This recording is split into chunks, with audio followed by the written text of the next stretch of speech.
Ladies and gentlemen, good day and welcome to the ADF Foods Q1 FY22 earnings conference call. As a reminder, all participant lines will be in the listen-only mode, and there will be an opportunity for you to ask questions after the presentation concludes. Should you need assistance during the conference call, please signal an operator by pressing star then 0 on your touch-tone phone. Please note that this conference is being recorded. I now hand the conference over to Mr. Rishabh Das from Pareto Capital. Thank you, and over to you, sir. Good afternoon, everyone. This is Rishabh Das from Pareto Capital. We represent investor relations for ADF Foods. On behalf of ADF Foods, I welcome you all to our Q1 FY22 earnings conference call. I have with me from the management, Mr. Bimal Thakkar, Chairman and Managing Director, Mr. Shardul Doshi, CFO, and Mr. Devang Gandhi, COO. We will have brief opening remarks from the management, followed by the Q&A session. Please note that certain statements made during this call may be forward-looking in nature. Such forward-looking statements are subject to certain risks and uncertainties that could cause our actual results or projections to differ materially from these statements. ADF Foods Limited will not be in any way responsible for any action taken based on such statements and undertakes no obligation to publicly update these forward-looking statements to reflect subsequent events or circumstances. I will now hand over the call to Mr. Thakkar for his opening remarks. Over to you, sir. Thank you, Rishabh. Good afternoon, everyone. I welcome you all to our Q1 FY22 earnings call. I hope all of you and your families are keeping safe and healthy. I'm pleased with the performance of our team has achieved during the quarter despite the challenge the second wave of COVID and the global container shortage which has disrupted the trade. On a standalone basis, we have reported a year-on-year growth of 64%, and on a consolidated basis, growth stood at 20%. We have achieved this feat on the back of steady demand and volume offtake in our core business, where we export products under our brands Ashoka, Truly Indian, Aeroplane, and Camel. We continue to focus on sales and promotional activities to increase our brand visibility. We are investing in increasing our brand awareness and building our distribution network as a precursor to our increasing capacities. Last year, we added a 66,000 square feet warehouse space on lease in the US as a distribution center for the company to ensure our product supply.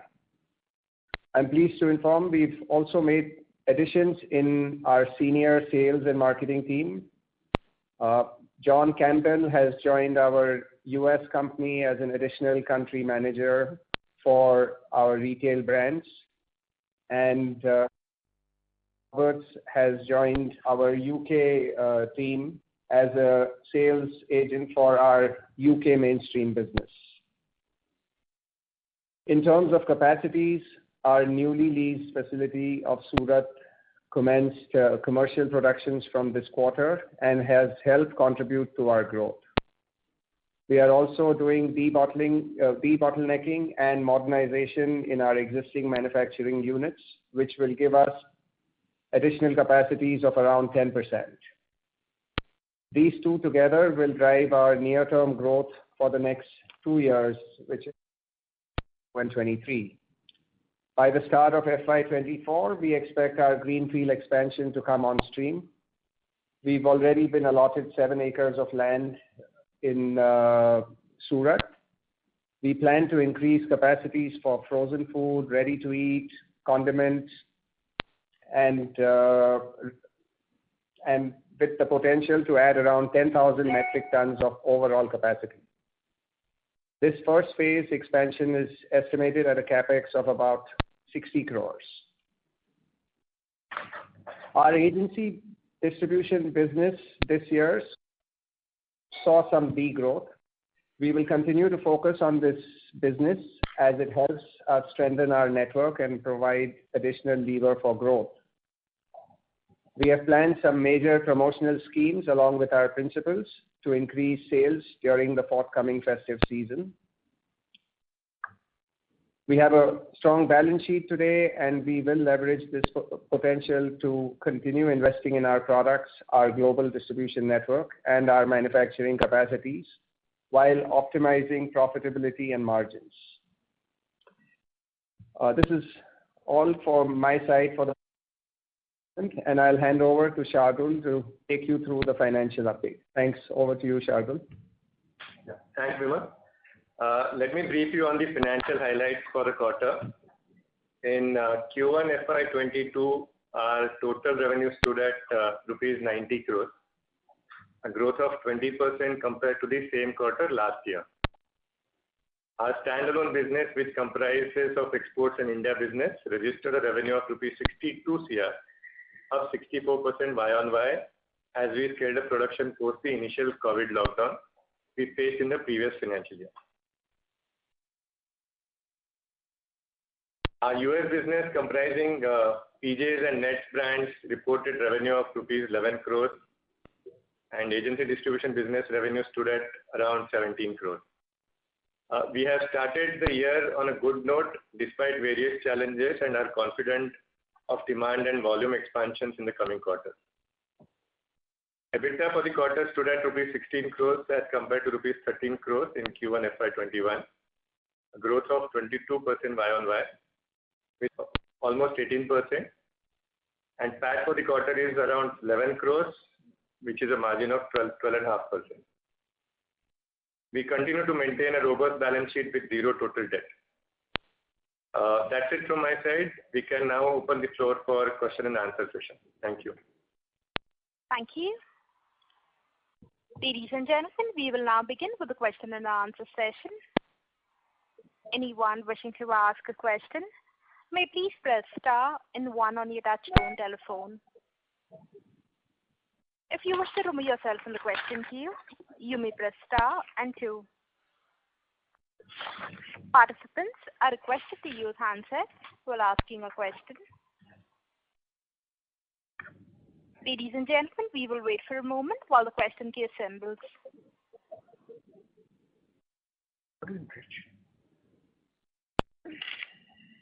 The first question is from the line of Ashish Singh, an investor. Please go ahead.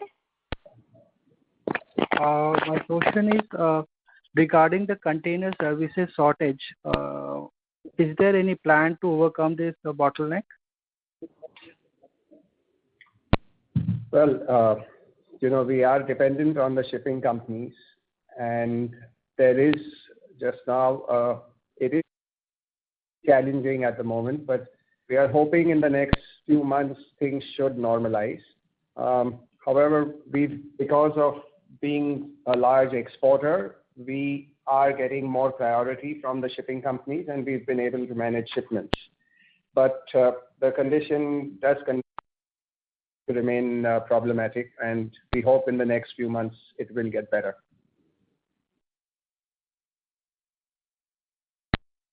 Okay, thank you. Thanks. Thank you. A reminder to the participants, anyone wishing to ask a question may please press star and 1.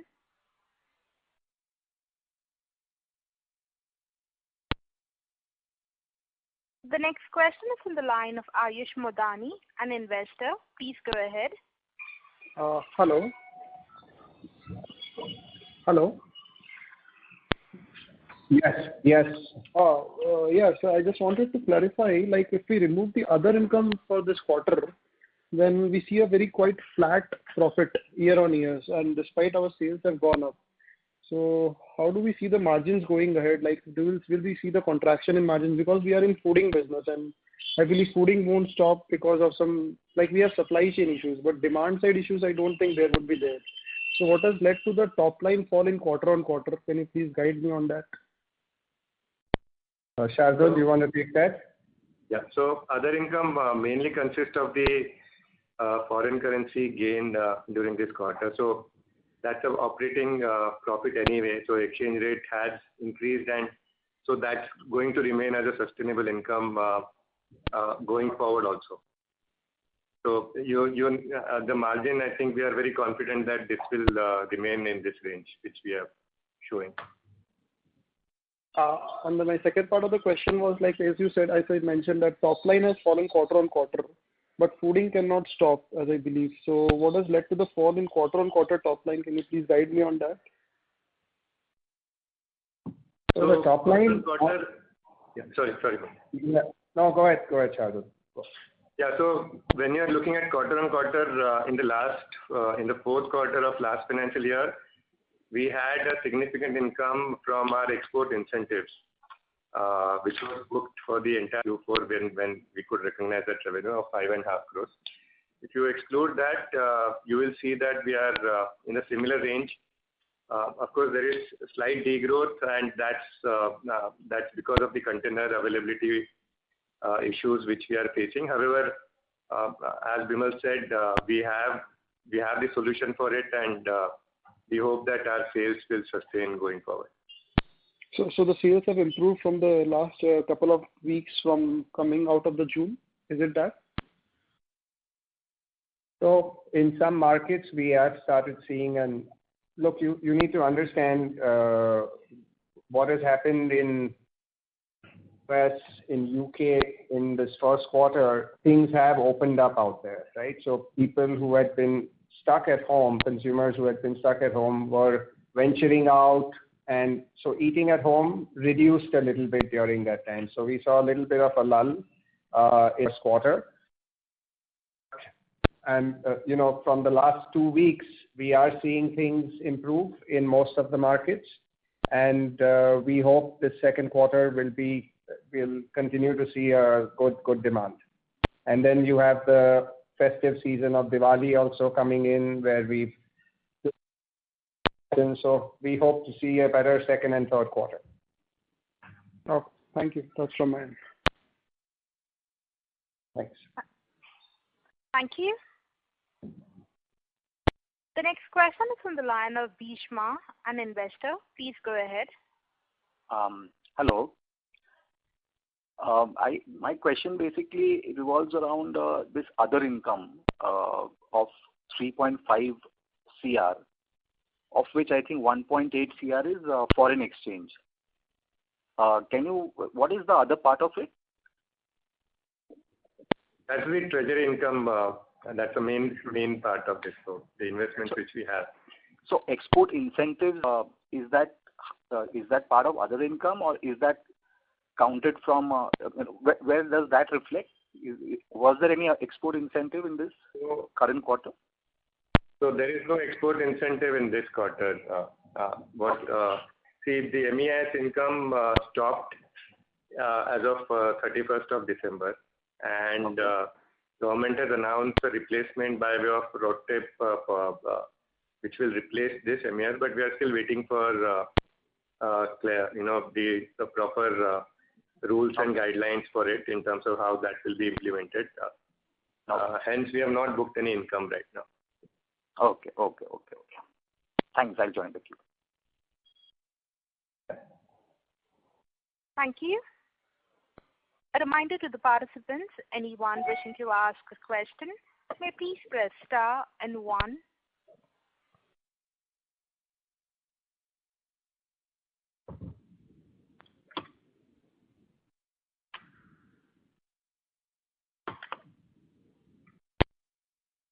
Participants on the conference, if you wish to ask a question, you may please press star and 1.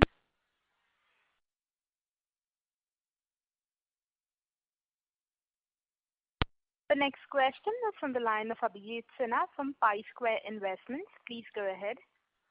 Good afternoon, sir. If you could just, give more clarity on the container prices right now, because you were talking about the exports and how the container prices have gone up. If you could throw some light over there, please. So, there is a huge shortage of containers. Everyone knows. Freight rates have gone up in the past 6 months, or in fact, a little over 6 months, the freight rates have been steadily going up. And for various countries, the increase has been depending on the availability. It goes up to as high as 3 times or 4 times more. We have been able to pass on some of the freight increase by increasing our prices. We hope this doesn't continue, and because everyone is facing this problem, so I'm sure there'll be some kind of intervention by some competition commission or some government and get things regularized. But we have been able to pass on some of the price increase by increasing our prices for our products. Understood, sir. But at the moment, the still continues to be challenging, but we are still able to manage because, again, of our position as being a large exporter, we still manage to get our shipments. So, sir, when we're saying that we're passing it on, you just mentioned that it's gone up 3x, 4x. Obviously, we can't pass on that substantially in our products. So, about how much of a price hike would we have taken to, a bit pass it on to our clients? So, at an average, we've been able to increase our prices by about 10%. Okay. And sir, this would be how much percent of our costs, our total expenditures that we do? How much would this be particularly on a percentage, if you see? So freight is around 10% of our top line. Okay. Freight is about 10%. Right now, the current cost, I'm saying, at the current cost level. Understood. Thank you. The second question was regarding the previous question. Someone asked about the demand quarter on quarter, and you mentioned that last year, there was a lot of work from home. Last quarter, there was a lot of work from home and people were ordering in.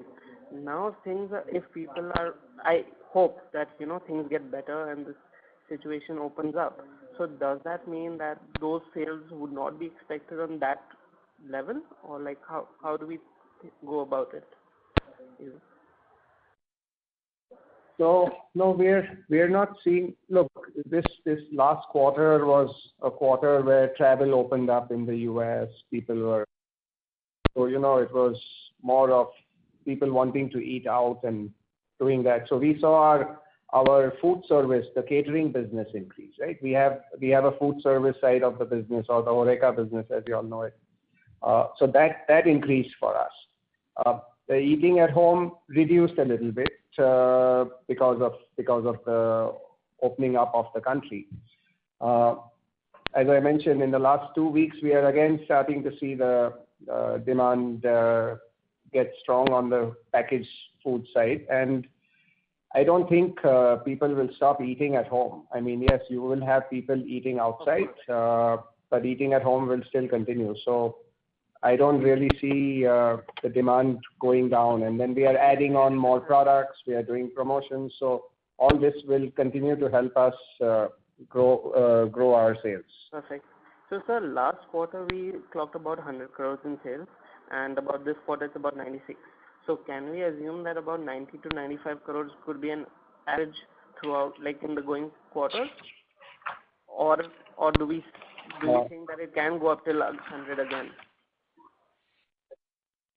No, I'm hoping that we do cross 100. At least our internal target is to be more than 100 from the second quarter onwards.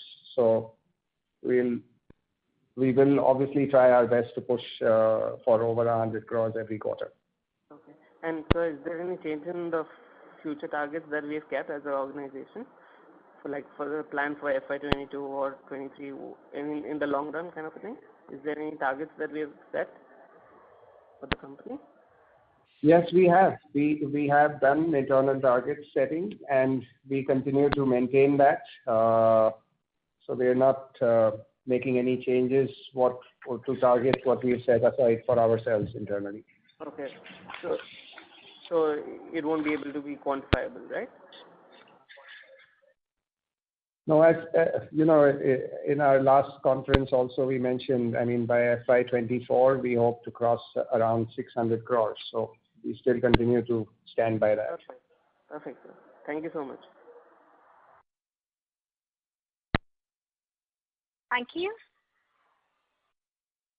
A reminder to the participants, anyone wishing to ask a question, may please press star and 1.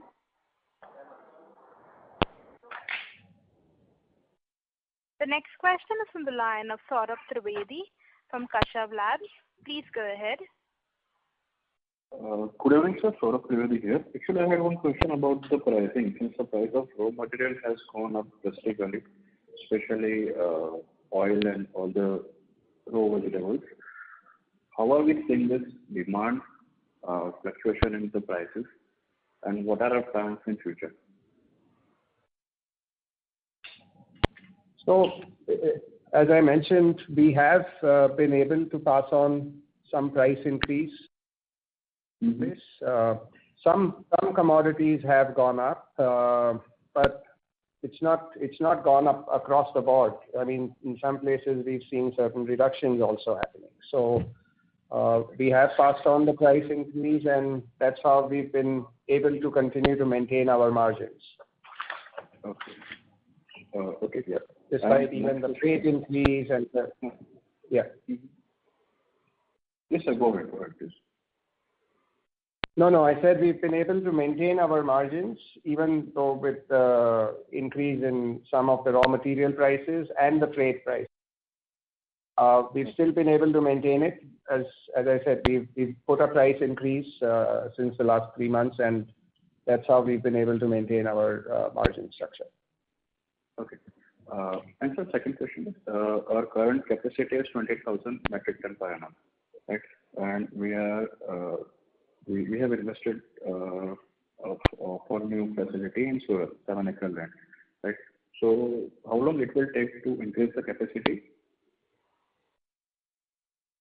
So, Devang, you want to get that? Yeah. So the new plant will add 10,000 tons extra capacity. But this will take the better part of 24 months. 24. That means 2 months. So after 2 years, what will be our revenue target after adding 10,000 ton capacity? So as Bimal just mentioned, we have kept a target of crossing 600 crores in FY24. So that I think we will stick to that target at this point of time. Okay. Okay, well, understood. Thank you so much. Thank you. A reminder to the participants, anyone wishing to ask a question, may please press star and 1. The next question is on the line of Bhishma, an investor. Please go ahead. So I have 2 questions, sir. One is on the agency distribution side. Revenue has come, has seen a degrowth. So, what could be the reasons for that? So,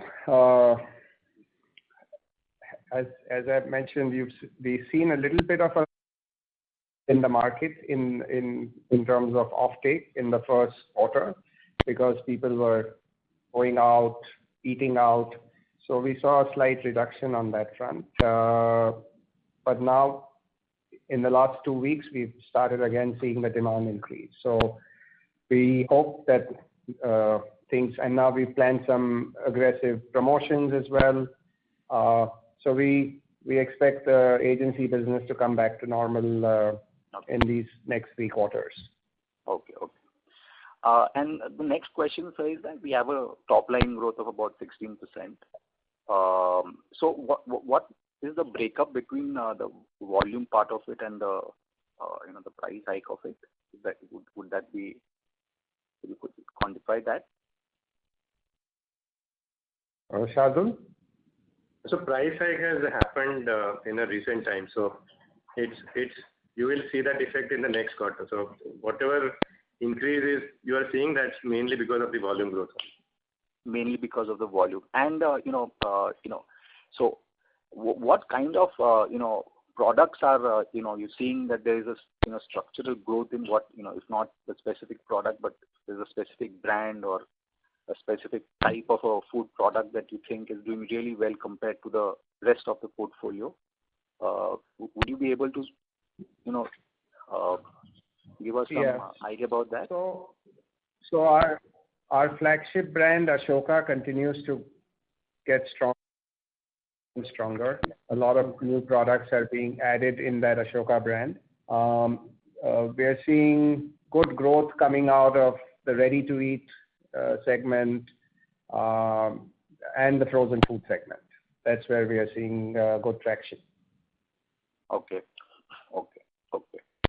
And how would you could you give us some understanding of how you see this playing out? Is there how big is the market opportunity for you to really be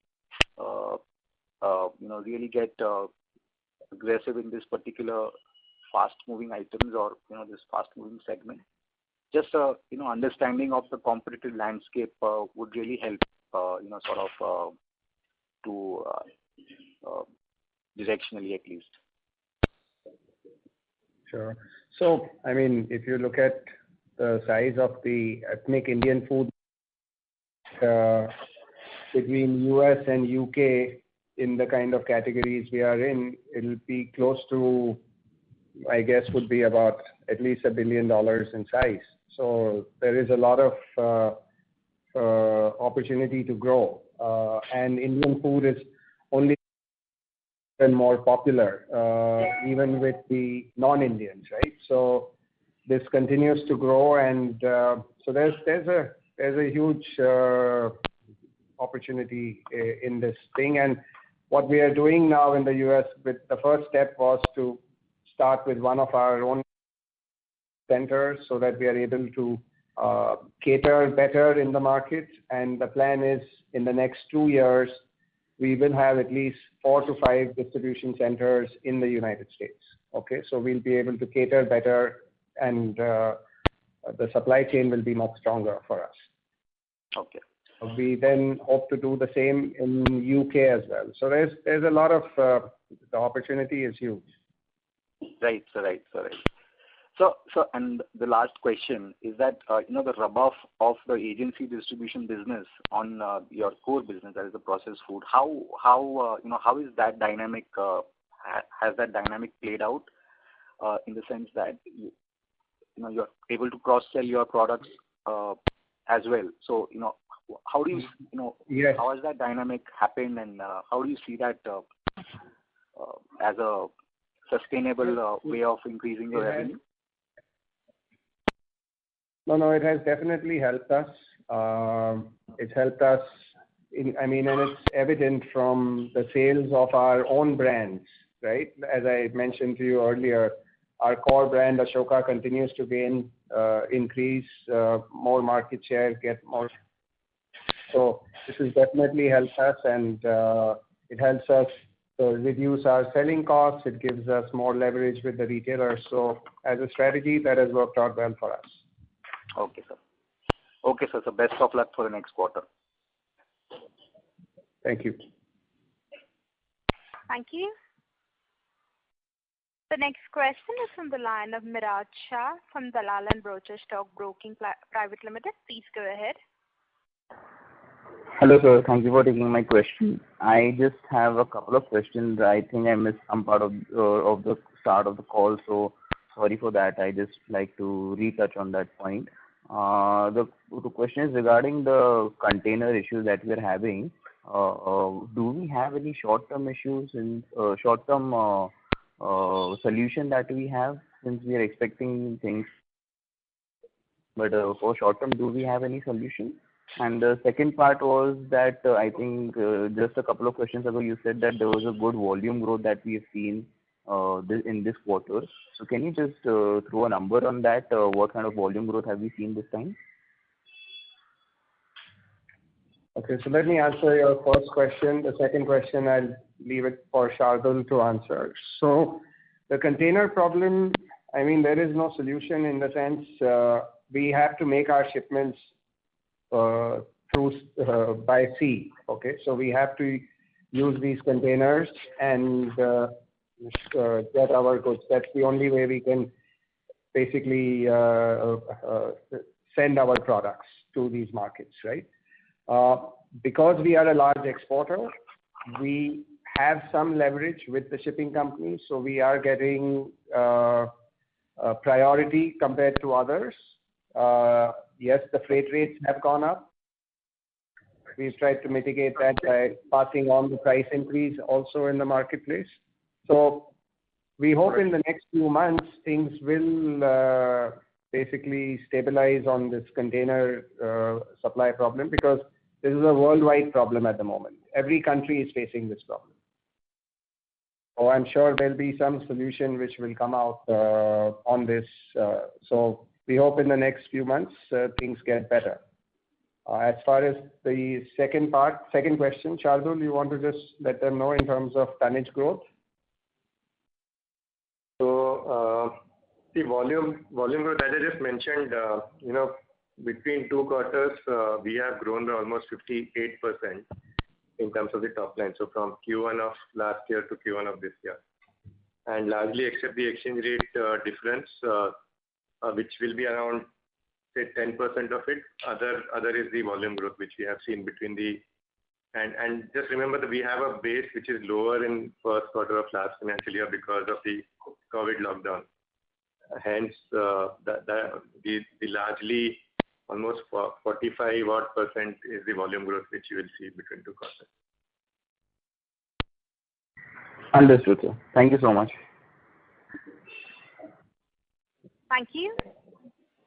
A reminder to the participants, anyone wishing to ask a question, may please press star and 1.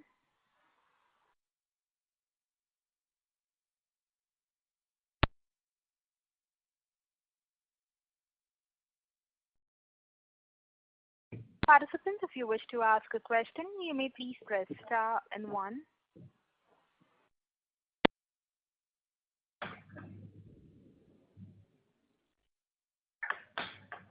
The next question is from the line of Ashish Rathi from Lucky Investments. Go ahead. Yeah, hi. Sorry, I joined in a little late. We were told the call is started 3, but I believe it started sooner. And I missed the opening comment. Vimal, if you could help us understand what is the outlook for the year and the distribution business in particular. If that all has been already discussed, sorry, I missed the opening comments. We were told the call was started 3. Yeah. No worries. So the first, Shardul, you want to just take them through the first quarter numbers? Yeah, so Ashish, our top line is almost 20% up, and it's 90 crores in this quarter over the Q1 of last financial year, while on the standalone number, it's 62 crores, which is 62% up. And in terms of the value, other than 62 crores from standalone, 11 crores came from our US food business and 17 crores came from our agency distribution business. So that's in nutshell. EBITDA is 16 crores versus 13 crores, a growth of 22% Y-on-Y, and PAT is around 11 crores.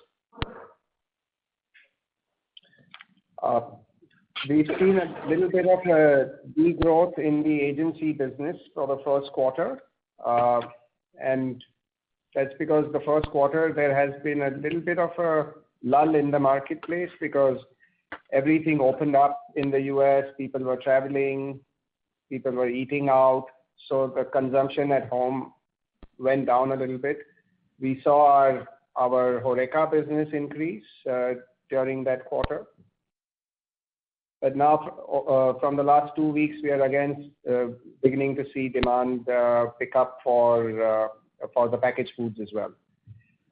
And now with the Diwali season coming in, we worked out some aggressive promotion plans for the agency business with our principals.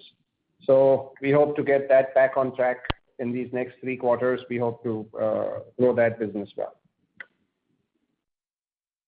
Okay, so what kind of continues to grow. Okay, sure. The core business continues to grow. That's been growing well, and we are just having challenges on the containers shipments, which we are doing our best to get. I mean, we being one of the largest exporters, we get priority from shipping companies. But so we are doing our best to get shipments out as much as possible.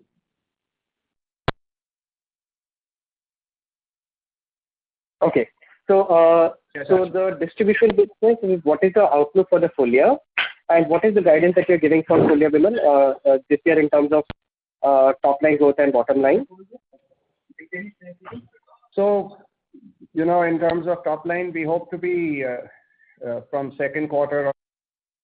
Our goal is, and our internal target is to do over 100 crores every quarter, and we continue to keep that guidance for ourselves and are going to do our best. It all just depends on how things play out with COVID, with supply chain, but we've not yet changed any of our internal targets. So next 3 quarters, we hope to cross 100 crores every quarter. And we feel very confident of maintaining the same kind of margins that we've had. Okay, so 100 crores a quarter means around 390 crores odd number for the full year. So that would be like a 4-5% kind of a growth on the top line. So that, given our sort of ambitious target of doubling the top line in 3 years, are we kind of not running behind? And in terms of bottom line also, will we be able to see the similar kind of a growth this year? So, FY24, I mean, we had looked at around 600 crores, and we still remain optimistic to get to that number. And margins, again, as I mentioned, we continue to be fairly confident of maintaining the current margin levels. Shardul, do you want to add anything? Yeah, Ashish, so our internal targets, we actually don't disclose any numbers as a guidance for the current year as such. We do not want to do that. What Vimal mentioned is 100 crores plus number. So there's no, we do not want to really because our internal targets are much. I understand that. Okay. We need not, the point is, let's not add 90 plus 100 into 3 is what I'm trying to say. And got that point. We are on track to achieve 600 crores. We have added that distribution warehouse in US to support our increased production, which we will do it here. We are doing the greenfield project. We are doing the debottleneck. We have taken plant on the end. So we have now increased capacities on both sides, on the production side as well as on the distribution side. We have added the country managers to handle we added sales. 2 more. Yeah, 2 more sales people who have been added. Yeah. So we are working And just an observation on the EBIT margin bit. So we have a 20 basis point kind of an increase, which is visible on a YOY basis. Whereas we have the food business which has grown 36% this year, YOY this quarter, YOY, and the distribution business actually declined. So I was hoping, when the food business goes faster, there would be much more sort of EBIT margin improvement, given that the distribution business is at a lower margin versus company level. So any color on that, please? So in the last financial year, we had export incentives, Ashish. In this year, we haven't booked any export incentive because government has not yet come up with the guidelines for road tape. So as soon as the guidelines come in and we are sure of getting the revenue from it, post that we will be able to book those revenue. But till now, I think that was a significant part of our EBITDA margin. Almost 3% was that. So we have to wait and see how much, what policies come from the government. Okay. No worries. Thank you so much. And I wish the ADS team all the best. Thank you, Ashish. Thank you. A reminder to the participants, anyone wishing to ask a question, may please press star and 1.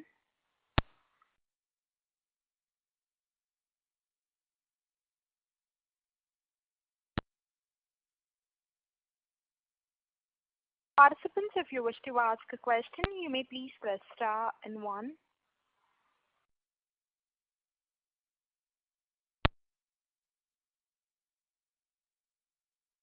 As there are no further questions, I now hand the conference over to Mr. Das for his closing comments.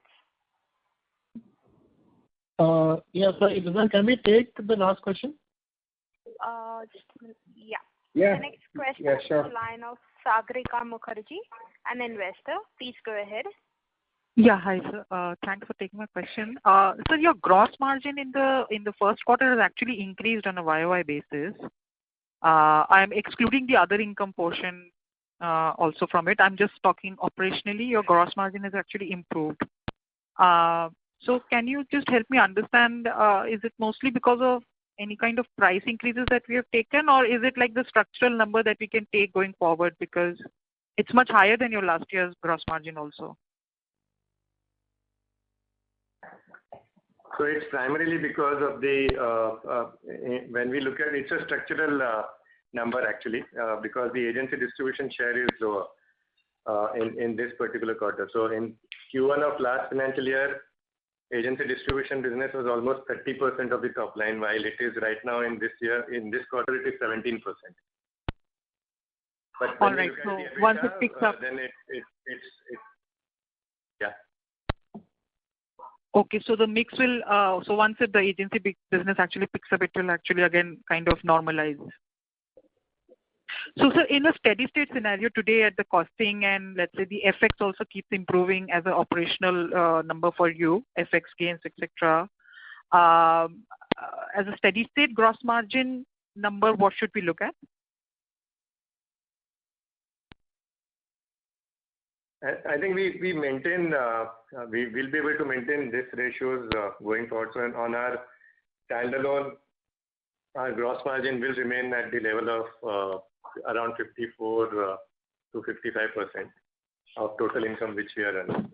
While in agency distribution, it will be around 17-18%, and in the food business in US, it will be around between 35 to 40%. So that's a gross margin which we maintain.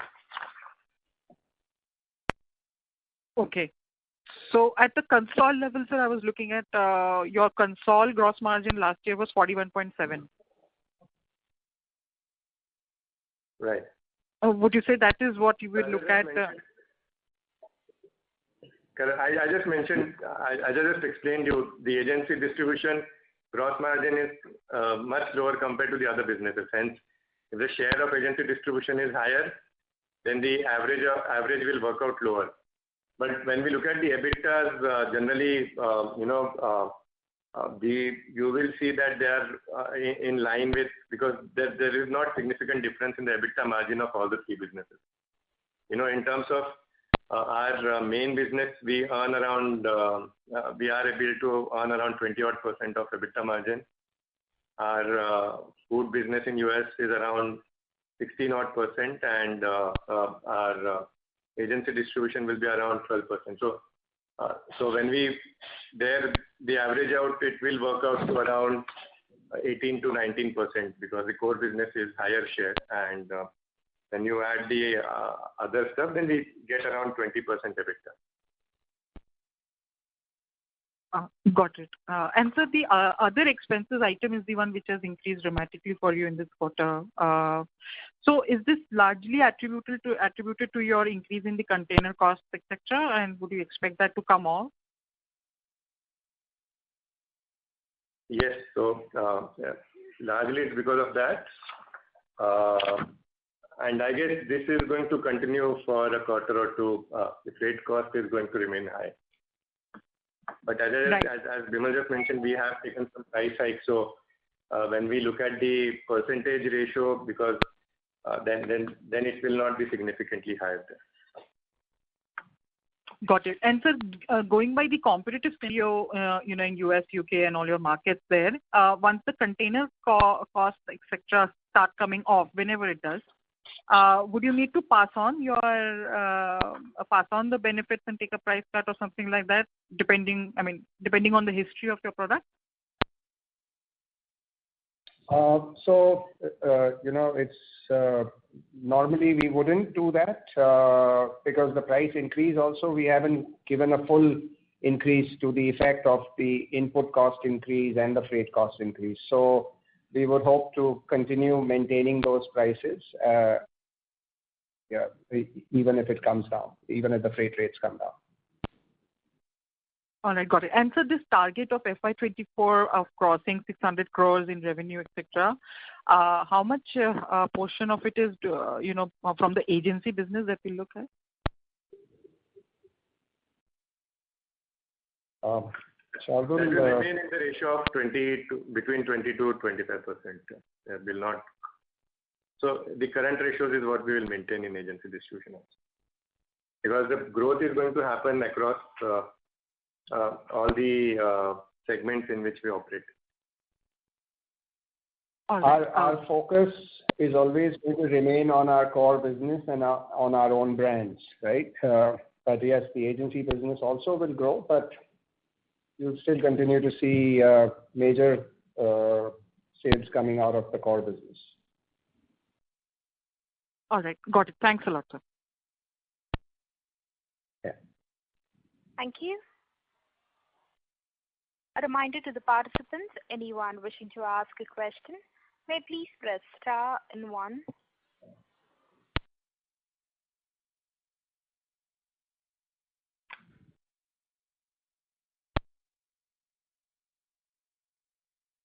As there are no further questions, I now hand the conference over to Mr. Das for his closing comments. Yeah, thank you all for joining the Q1 FY22 earnings call of ADF Foods. For any further queries, please get in touch with us at Pareto Capital. Thank you. Thank you. Thank you. Thanks. Thank you. Ladies and gentlemen, on behalf of ADF Foods Limited, that concludes this conference call. Thank you for joining us, and you may now disconnect your lines. Thank you.